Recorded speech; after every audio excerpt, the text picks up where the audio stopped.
इस प्रकार पदावली दुल्हनी गावहु मंगल चार, हम घरी आयो हूँ राजा राम भरता। तन रति करी मैं मन रति करी हूँ, पंतत बराती रामदेव मोरे पाहुने आई, मैं जोवन मैं माती। शरीर सरोवर वेद करी हूँ, ब्रह्मा वेद उचार, राम देव संग भाव रिले हूँ, धनी धनी भाग हमार। सूर्य 3300 कौतिक आए, मुनिवर सहस 88, कही कबीर हम ब्याही चली हैं, पुरुष एक अविनाशी। प्रस्तुत पद में कबीर ने परमात्मा से अपने मिलन का चित्रण विवाह के रूपक द्वारा किया है। प्रस्तुत पद में कबीर स्वयं को ईश्वर की प्रेमिका मानते हुए कहते हैं कि दुल्हनी गावहु मंगल चार, हम घरी आयो हो राजा राम भट्टा।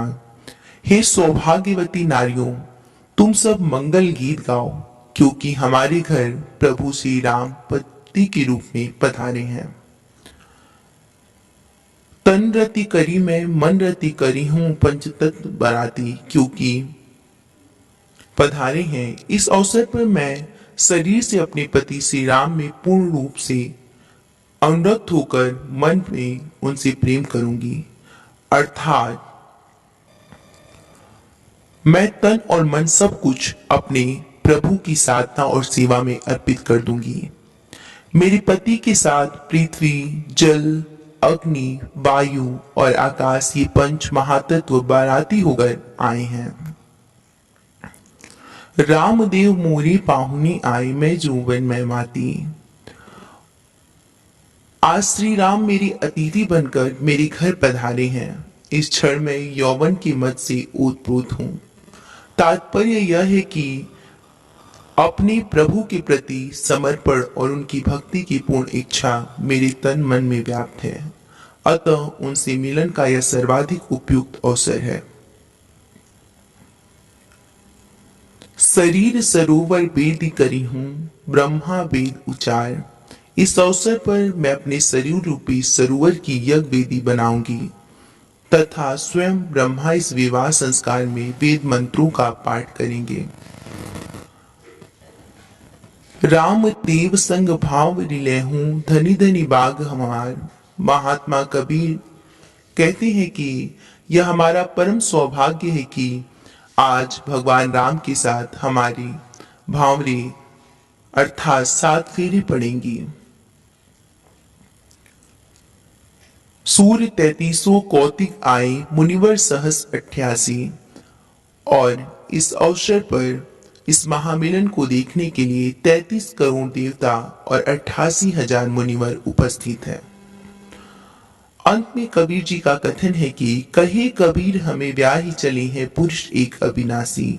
उनकी आत्मा इस प्रकार की अविनाशी परम पुरुष परमात्मा के साथ विवाह के अटूट बंधन में बंध जाएगी। प्रस्तुत काव्य पंक्तियों का काव्य सौंदर्य जो कि इस प्रकार है कि कबीर ने दाम्पत्य भावना से संबंधित प्रतीकों द्वारा भगवत प्रेम की मार्मिक अभिव्यक्ति प्रस्तुत पद्यांश में व्यक्त की है। प्रस्तुत पद्यांश में भाषा सदुकड़ी, शैली प्रतीकात्मक, अलंकार सांगरूपक, अनुप्रास है तथा रस संयोग श्रृंगार, शब्द शक्ति, लक्षणा, गुण, प्रसाद और माधुर्य छंद की पद है। पाई भाग बढ़ी घरी बैठी आई, मंगल चार माही मन राखो, राम रसायन रसना चाशो। मंदिर माही भैया उजियारा, ले सुति अपना पीव पियारा। मैं रनिरासी जी निधि पाई, हम ही कहा यहू तुम ही बढ़ाई। कही कबीर मैं कछु न किन्हा, सखी सुहाग राम मोहि दिन्हा।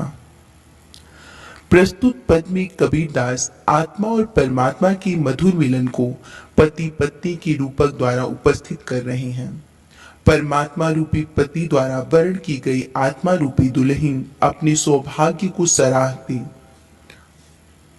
हुए परमात्मा के प्रति अपनी कृतज्ञता प्रकट कर रही है। जीवात्मा अपने प्रियतम परमात्मा से मिलकर अपूर्व सुख का अनुभव करती हुई कहती है, बहुत दिनन थे मैं प्रियतम पाई, भाग बड़े घरी बैठ आए। आज मैंने अनेक जन्म जन्मांतरों के बाद, बहुत दिनन अर्थात जन्म जन्मांतरों के बाद अपने प्रियतम राम को पाया है। यह मेरे लिए बड़ी सौभाग्य की बात है कि प्रियतम स्वयं प्रसन्न होकर लेने के लिए मेरे घर आए हैं और मैंने घर बैठे ही बैठे उन्हें प्राप्त कर लिया है। मंगल चार माही मन राखो, राम रसायन रसना चाशो। रसना अर्थात जीवा। प्रियतम को पाकर मुझे असीम आनंद की अनुभूति हो रही है और मैं राम नाम रूपी मधुर रस का छक कर पान कर रही हूं। मंदिर माही भया उजियारा, ले सुती अपना पीव प्यारा। मेरा अंतःकरण रूपी मंदिर प्रेम के पवित्र प्रकाश से प्रकाशित हो उठा है और मैं अपने प्राणनाथ के साथ रहकर रमण सुख का अपूर्व आनंद प्राप्त कर रही हूं। मैं रनिरासी जी निधि पाई, हम ही कहा यह तुम ही बढ़ाई। मैं तो विभिन्न योनियों में अपने द्वारा किए गए कर्मों के भार से दबी थी और कर्म फल के रूप में जन्म मरण के जाल में पूरी तरह फंसी हुई थी, किंतु प्राणनाथ की कृपा से मुझे राम नाम रूपी यह अनमोल संपत्ति अनायास ही प्राप्त हो गई। इसमें मेरा अपना कोई पुरुषार्थ नहीं है, यह तो मात्र मेरे प्रियतम राम की कृपा है जिससे यह अलौकिक गौरव मुझे प्राप्त हो गया है। कही कबीर में कछु न किन्हा, सखी सुहाग राम मोहि दिन्हा। जीवात्मा आगे कहती है कि हे सखी, स्वामी के इस मिलन सुख के लिए मैंने कुछ नहीं किया, यह सुहाग सुख तो स्वयं राम ने प्रसन्न होकर मुझे प्रदान कर दिया है। प्रस्तुत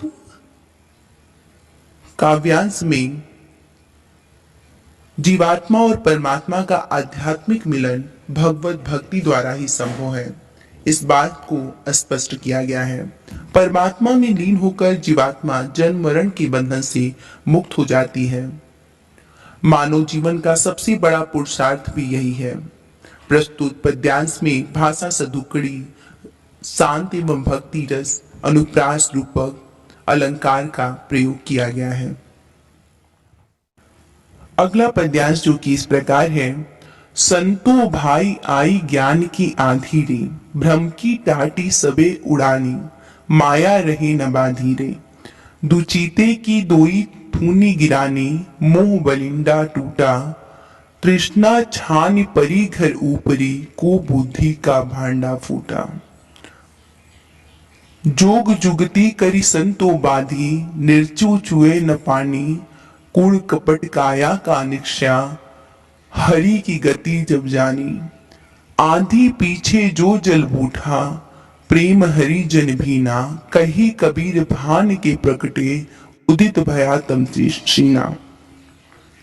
टाटी अर्थात टटिया, थुनी अर्थात खंभे, बलिंडा अर्थात बलि, शीना अर्थात छिण।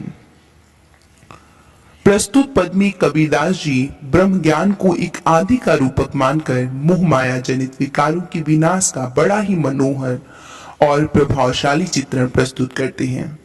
हुए प्रस्तुत पद्यांश में कहते हैं, संतो भाई आई ज्ञान की आंधी रे। हे संतो, जब ब्रह्म ज्ञान रूपी अंधड़ आ जाए, भ्रम की टाट सभी उड़ानी, माया रही न बांधी रे। जिससे भ्रम का वो पर्दा जिससे हम ब्रह्मा का साक्षात नहीं कर पाते थे, उड़ गई। माया रही न बांधी रे। जीवात्मा अब अधिक देर तक माया के बंधनों में बंधी अर्थात जकड़ी नहीं रह सकी, अर्थात माया जनित विकारों से ब्रह्मा के प्रति जो शंका उत्पन्न थी वह ब्रह्म ज्ञान हो जाने से दूर हो गई। दुचीते की दोई थूनी गिरानी, मुंह बलिंडा टूटा। माया और ब्रह्मा की द्विधा रूपी खंभे गिर गए तथा मोह रूपी सहतीर जिस पर ममता की छाछन टिकी थी टूट गई। कहने का आशय यह है कि अहम भाव रूपी घर के ऊपर जो लोभ रूपी छप्पड़ पड़ा था वह धराशाही हो गया तथा दुर्बुद्धि का भांडा फूट गया। अगली पंक्ति में कहते हैं कबीरदास जी, तृष्णा छानी परी घर ऊपरी कुबुद जोग जुगती करी संतो बांधी निर्चो जुए न पानी। हे संतो, जिस मोह ममता और लोभ रूपी छप्पर को नाना प्रकार के उपायों से इस प्रकार मजबूत और अभेद बना दिया था, उसमें ब्रह्म रूपी जल किसी भी प्रकार प्रवेश न कर पावे। अर्थात मोह और माया में जीवात्मा इतनी जकड़ गई थी कि उस पर ब्रह्म ज्ञान का थोड़ा सा भी प्रभाव नहीं पड़ सकता था। कूड़ कपट काया का निश्चय हरि गति जब जानी, वह सभी ज्ञान रूपी आंधी के आने से स्पष्ट हो गई। शरीर जल सारी विकार कूड़ा करकट दूर हो गए। आंधी पीछे जो जल उड़ा प्रेम हरि जन भीना, कही कबीर भान के प्रकटे उदित भया तमशीना। और सबने ब्रह्मा के रहस्य को पहचान लिया। ज्ञान की आंधी आने के पश्चात ब्रह्मानंद रूपी जो जल की वृष्टि हुई, उसमें ईश्वर प्रेमी भक्तगण भी कसराबूर हो गए। कहे कबीर भान के प्रकटे उदित भया तमशीना, तथा भक्ति रूपी सूर्य के प्रकट हो जाने से अज्ञान रूपी अंधकार का विनाश हो गया। पंडित वाद बदंती झूठा, राम कहिया दुनि गति पावी, खाड़ कहिया मुख मीठा। पावक कहिया पाँव जिदाझे, जल कही तृष्णा बुझाई। भोजन कहिया भूसी जे भाजे, तो सब कोई तीरी जाई। नर के साथ सुआ हरि बोले, हरि प्रताप न जाने। जो कवहूं उड़ जाई जंगल में, बहुरी न सुरते आने।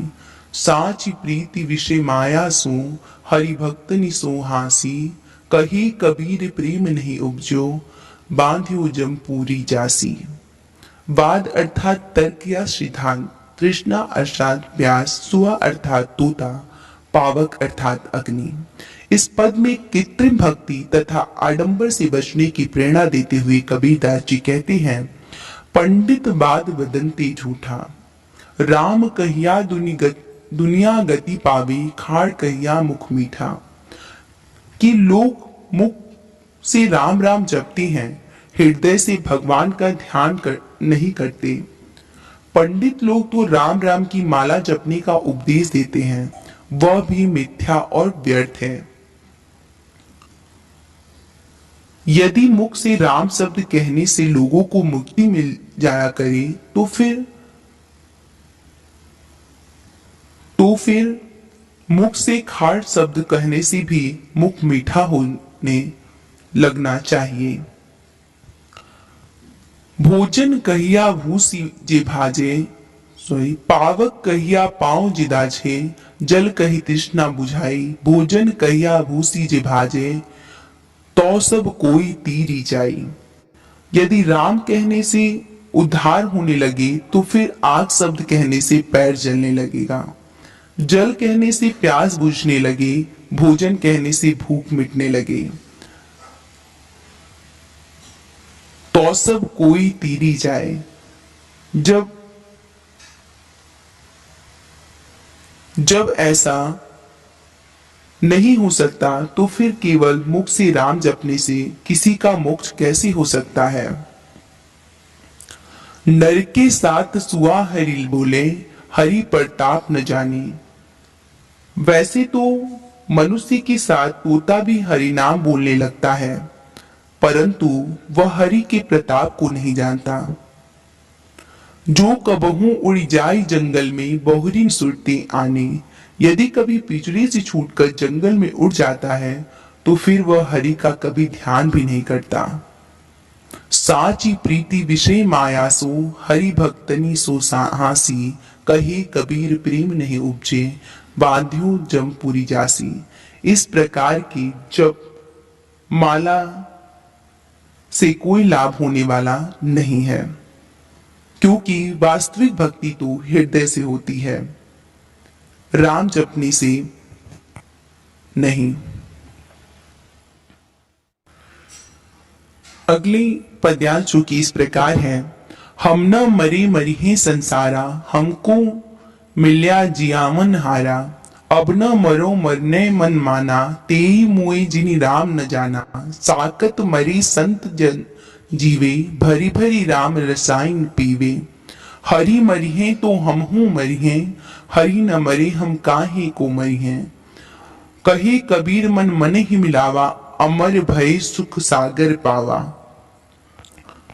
प्रस्तुत पद में कबीर आत्मा की अमरता का वर्णन करते हुए कहते हैं कि हम नहीं मरेंगे, सारा संसार मरेगा, क्योंकि हमें तो जीवन दान देने वाला मिल गया है। कबीर का कहने का आशय है कि मृत्यु का डर उन्हीं अज्ञानी जनों को होता है जिन्हें आत्मज्ञान नहीं है। वास्तव में आत्मा अजर अमर है, उसके जन्म मरण का प्रश्न ही नहीं उठता। इसीलिए कवि कहता है कि साकत अब न मरो मरने मन माना, तेई मोए जिनि राम न जाना। अब मैं न तो मरूंगा न मन में मरने का भय मानूंगा। वे लोग मरते हैं जिन्हें राम का ज्ञान नहीं होता। अज्ञानियों को ही मृत्यु का भय होता है। साकत मरे संत जन जीवे, भरी भरी राम रसायन पीवे। सात लोग मरते हैं, संत लोग तो जीवित ही रहते हैं। संत जन तो राम की प्रेम रूपी अमृत का प्राण करते हैं। वास्तव में आत्मा परमात्मा का अंश है। हरि मरिहे तो हमहू मरिहे, हरि न मरे हम काहे को मरिहे। यदि परमात्मा मरे तो आत्मा मरे। जब परमात्मा नहीं मरता तो हम कैसे मर सकते हैं। कही कबीर मन मन ही मिलावा, अमर भय सुख सागर पावा।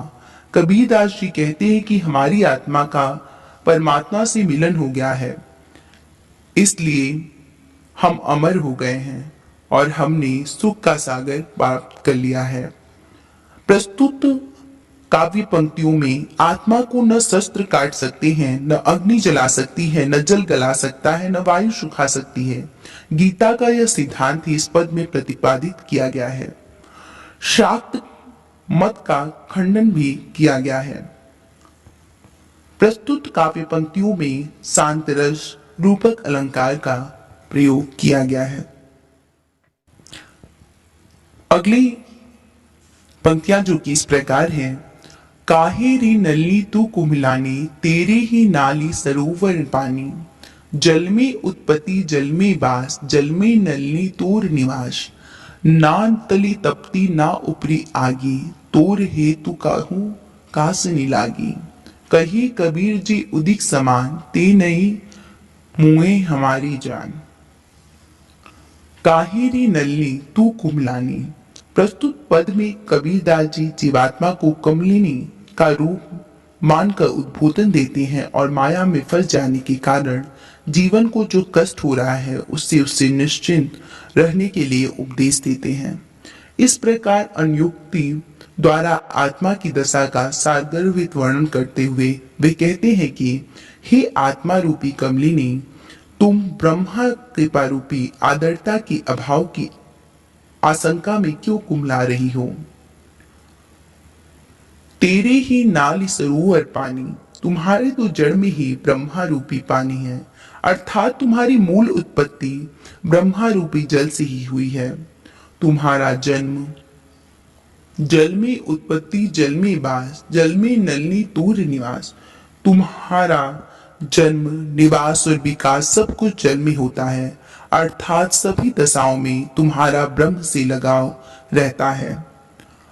ना तली तपती ना ऊपरी आगी, तोर हेतु कहू कास लागी। न तुम्हारे नीचे उष्णता है और न ऊपर अग्नि है, अर्थात तुम्हें किसी प्रकार का दुख नहीं है। फिर बतलाओ तुम्हारा प्रेम किससे लगा हुआ है, जिससे विरह ताप में तुम मुरझा रही हो। कबीरदास जी अगली पंक्तियों में कहते हैं कि कही कबीर जी उदिक समान, ते नहीं मुए हमारी जान। कि जो जीवात्मा रूपी कमलिनी ब्रह्म रूपी जल के ही समान है, हमारी राय से वो कभी नष्ट नहीं हो सकती। अर्थात जीवात्मा परमात्मा का ही अंश है, अतः इसका विनाश नहीं हो सकता। फिर इस संबंध में चिंता करने की कोई आवश्यकता भी नहीं है। आज के लिए बस इतना ही। हम पुनः आपसे जुड़ेंगे एक नए वीडियो को लेकर। तब तक के लिए धन्यवाद। जय हिंद। महादेव।